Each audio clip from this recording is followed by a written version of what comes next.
내 인생은 어디서부터 잘못된 걸까? 이 질문이 요즘 들어 내 머릿속을 떠나질 않는다.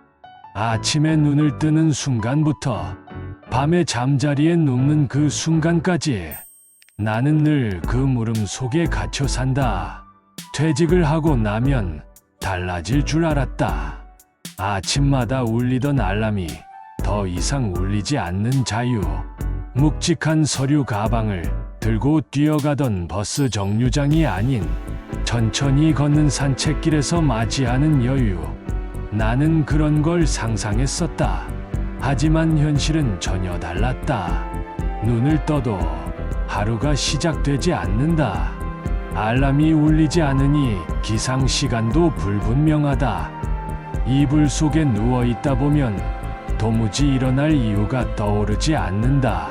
출근이 없는 하루, 누군가 기다려주는 약속이 없는 하루, 그저 텅 빈 하루가 눈앞에 펼쳐져 있을 뿐이다. 식탁에 앉아보면 허무함이 더 선명해진다. 아내는 여전히 바쁘다. 주방을 오가며 냄비에서 김이 오르고 접시가 부딪히는 소리가 난다. 나는 무언가를 도와주려다가 아내의 표정을 보고 발을 뗀다. 됐어. 괜히 건드리지 마.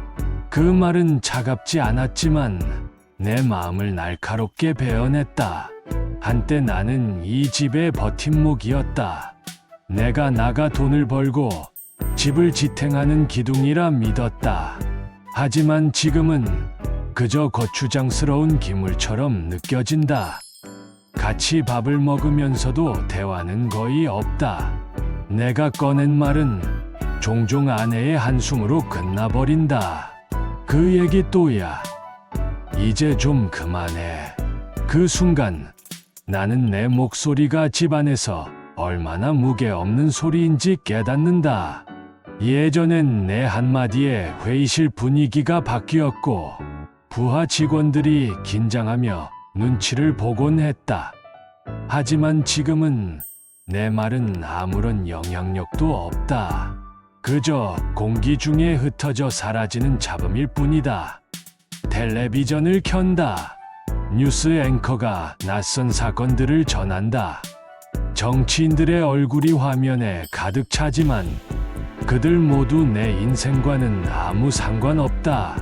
드라마 속 젊은 배우들은 웃고 떠들지만 그 모습은 나와 너무 멀리 있다.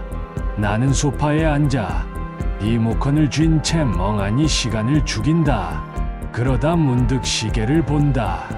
아직 오전 11시. 끝없이 이어지는 하루가 두려워진다. 그때마다 내 안에서 같은 질문이 울려 퍼진다. 내 인생은 어디서부터 잘못된 걸까? 젊은 시절이 자꾸 떠오른다. 그때의 나는 지금과 달랐다. 눈빛에는 열정이 있었고 가슴엔 커다란 꿈이 있었다. 책상 위에 펼쳐진 공책, 밤을 새우며 적어내려간 계획들. 나는 세상이 내 앞에 열려 있다고 믿었다. 하지만 어느 순간부터 내 선택은 꿈이 아닌 책임으로 기울었다. 집안 형편은 넉넉하지 않았다. 아버지는 늘 말했다. 너는 반드시 안정적인 길을 가야 한다. 우리 집안은 더는 모험할 여유가 없다. 나는 고개를 끄덕였다. 아버지의 깊은 주름살, 굳은 손마디를 보면서 반항할 수 없었다. 그래서 공무원 시험을 택했다. 합격 소식이 전해졌을 때 가족들은 기뻐했다. 친척들은 나를 자랑스러워했다. 앞으로는 걱정 없겠다. 그 말 속에는 안도의 한숨과 부러움이 섞여 있었다. 나 역시 안심했다. 하지만 그 순간 내 마음속 어딘가에서는 무언가가 조용히 꺼져갔다. 내가 진짜 원하는 길은 그 길이 아니었으니까. 결혼을 하고 아이가 태어나면서 나는 더 확실하게 가장의 역할에 묶였다. 월급은 늘 빠듯했고 대출은 줄어들 기미가 없었다. 나는 내 삶을 나가 아닌 우리로 정의했다. 내가 하고 싶은 것, 내 마음속 꿈은 항상 뒷전이었다. 그저 가족이 원하는 대로, 사회가 인정하는 대로 살아왔다. 그런데 지금 모든 게 사라지고 나니 남은 건 텅 빈 나였다. 나는 내가 누군지조차 알 수 없었다. 아버지의 아들, 회사의 직원, 가족의 가장. 이제 그 모든 이름표가 떨어지고 나니 나는 아무것도 아닌 존재였다. 밤이 되면 후회가 몰려왔다. 그때 달랐더라면, 만약 다른 선택을 했다면 지금 나는 어떤 사람이었을까? 수십 가지의 만약이 내 머리를 괴롭혔다. 그런데 생각이 꼬리에 꼬리를 물수록 내 가슴은 더 조여왔다. 시간은 결코 되돌릴 수 없으니까. 나는 과거에 갇혀 울부짖으면서도 현실에서는 아무 힘도 쓰지 못하는 사람이 되어버렸다. 내 안의 목소리가 점점 커졌다. 너는 실패한 인생이다. 너는 이제 아무 의미 없다. 그 목소리에 나는 저항할 힘이 없었다. 마치 바다 한가운데 떠밀린 작은 조각배처럼 나는 그저 떠다닐 뿐이었다. 그러던 어느 날 손주가 내 손을 잡았다. 할아버지, 나랑 놀자. 그 말은 짧았지만 내 마음에 작은 울림을 주었다. 내가 여전히 누군가에게 필요하다는 사실, 내가 아직도 어떤 존재라는 사실이 나를 잠시 흔들었다. 하지만 곧 회의가 밀려왔다. 그래, 잠깐뿐이지. 아이가 크면 나도 잊히겠지. 나는 스스로 불씨를 꺼뜨리려 했다. 희망을 붙잡기에는 내 마음이 너무 지쳐 있었기 때문이다. 그러나 이상하게도 그날 밤 아이의 목소리가 자꾸 떠올랐다. 잠결에 들린 듯한 맑은 웃음소리, 내 손을 꼭 잡던 작은 손가락의 온기. 그것이 내 가슴 어딘가에서 미세하게 불씨를 살렸다. 나는 지금이라도 달라질 수 있을까? 아니면 그냥 이렇게 늙어가야 할까? 내 안에서 싸움이 시작됐다. 포기하라는 목소리와 다시 일어서라는 목소리. 그 갈등은 내 잠을 빼앗고 가슴을 불안하게 했다. 새벽, 나는 잠에서 깼다. 창밖은 어둡고 고요했지만 동쪽 하늘이 서서히 붉게 물들고 있었다.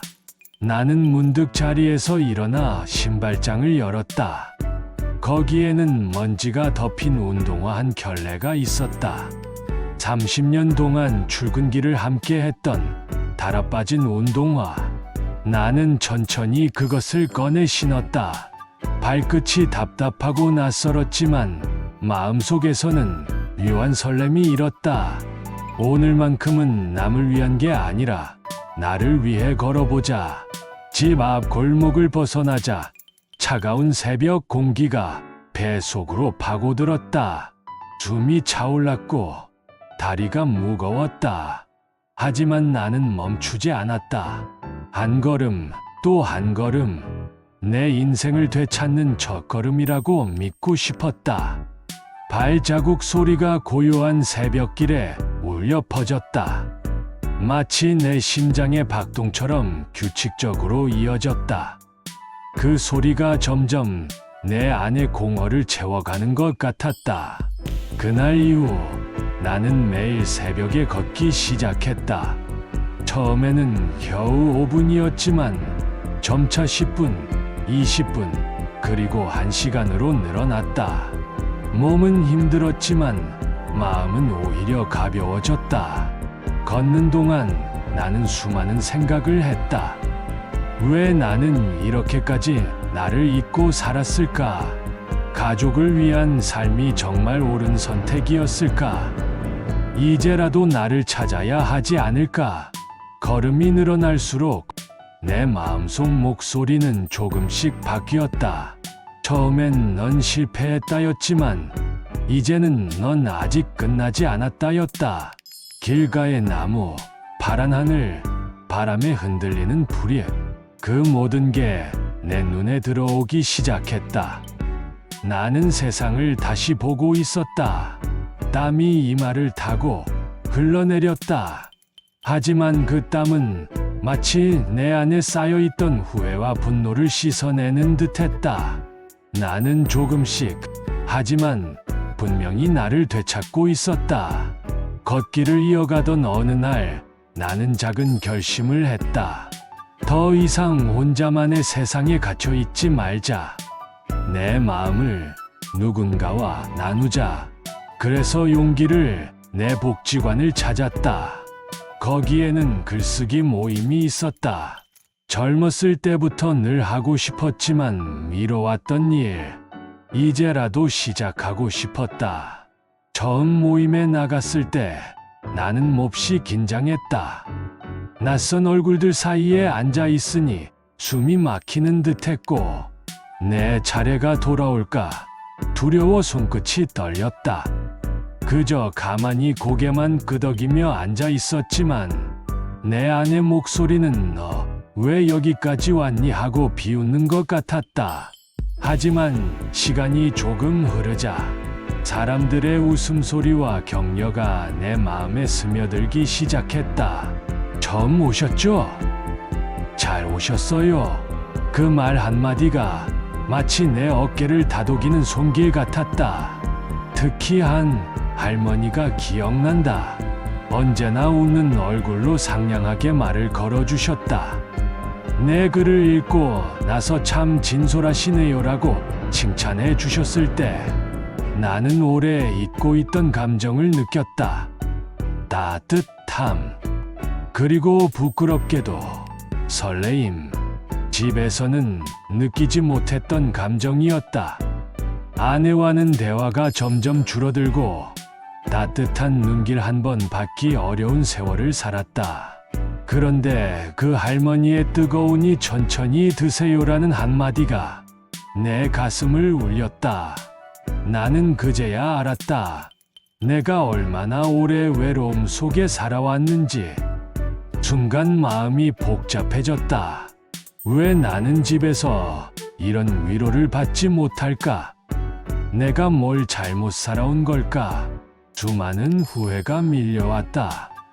그 후 나는 주책맞게도 모임 날만 기다리게 되었다. 복지관에 가는 날이면 발걸음이 괜히 발라졌다. 문을 열면 가장 먼저 찾는 건 교재도 강사도 아닌 그 할머니였다.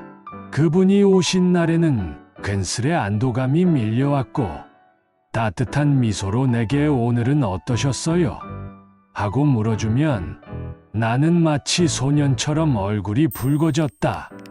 하지만 그분이 오지 않은 날은 허전했다. 텅 빈 의자가 괜히 가슴을 무겁게 만들었다. 수업 내내 집중이 되지 않았고 집으로 돌아와도 그분 생각이 떠나질 않았다. 혹시 아프신 건 아닐까? 무슨 일이 생긴 건가? 걱정과 허전함이 뒤섞여 하루가 힘들었다. 그러다 문득 스스로가 한심해졌다. 내 나이에 이게 뭐 하는 짓이람. 가정도 있고 평생을 함께 살아온 아내가 있는데 이 나이에 설레임이라니 내가 미친 거 아닌가? 나는 혼란스러웠다. 설레임에 기대면서도 죄책감에 시달렸다. 아내의 무심한 뒷모습이 떠오를 때면 마음이 더 복잡해졌다. 며칠을 그렇게 보내다 나는 스스로 다짐했다. 이렇게 계속 지내면 안 된다. 설레임에 기대는 대신 그 마음을 나를 다잡는 힘으로 바꿔야 한다. 하지만 솔직히 말해 그 기분을 완전히 내려놓고 싶진 않았다. 내 마음속에서는 오히려 더 이상한 떨림이 자라나고 있었다. 마치 다 늙어서 짝사랑에 빠진 것 같은 기분이었다. 나는 스스로 놀랐다. 이 나이에 짝사랑이라니 이게 말이 되나? 내가 지금 뭐 하는 짓이지? 부끄럽고 한심하다는 생각이 머리를 스쳤다. 그러나 또 한편으로는 그 감정이 나를 살리고 있다는 느낌도 들었다. 그분의 따뜻한 한마디, 웃음 섞인 눈길 하나가 내 하루를 버티게 하는 힘이 된다는 사실을 부정할 수가 없었다. 나는 어이없고 부끄럽고 그러면서도 애틋했다. 나는 매일같이 마음속으로 다짐했다. 이러지 말자, 이러지 말자. 그러면서도 내 마음 한쪽에서는 조금만 더 이 감정을 붙들고 싶다는 속삭임이 들려왔다. 그 갈등이 날 괴롭혔다. 죄책감과 설레임, 두 감정이 서로 부딪히며 내 안을 흔들었다. 하지만 결국 나는 스스로를 다잡았다. 그 감정을 죄로만 여기지 않고 살아있음의 증거로 받아들이며 가족에게 더 다정해지자는 힘으로 바꾸기로 했다. 아내가 없을 때는 청소기를 돌리고 설거지가 쌓여 있으면 내가 먼저 치웠다. 어색해도 수고했어라는 말을 꺼냈다. 내 안의 흔들림을 죄책감으로 덮으려는 듯 나는 더 다정한 남편이 되려고 애썼다. 마치 짝사랑에 빠진 노인의 어이없는 심정이었지만 그 설레임을 집착이 아니라 스스로를 바꾸는 동력으로 삼으려 노력했다. 내 안은 여전히 복잡했지만 나는 그렇게 하루하루 나를 붙들며 살아갔다. 이제 나는 더 이상 내 인생은 어디서부터 잘못된 걸까라고 묻지 않는다. 대신 이렇게 묻는다. 앞으로 어떻게 살아갈까? 과거는 바꿀 수 없다. 수많은 잘못된 선택, 놓친 기회들, 그건 이미 지나간 일이다. 하지만 현재와 미래는 다르다. 나는 지금도 선택할 수 있다. 나는 지금도 걸을 수 있다. 내 인생은 완벽하지 않았다. 하지만 잘못된 길 위에서도 나는 여전히 내 발걸음을 이어갈 수 있다. 이제 나는 이렇게 말할 수 있다. 내 인생은 실패가 아니었다. 그저 조금 돌아왔을 뿐이다. 앞으로의 내 발걸음은 오직 나를 위해, 그리고 나와 함께할 사람들을 위해 남기겠다.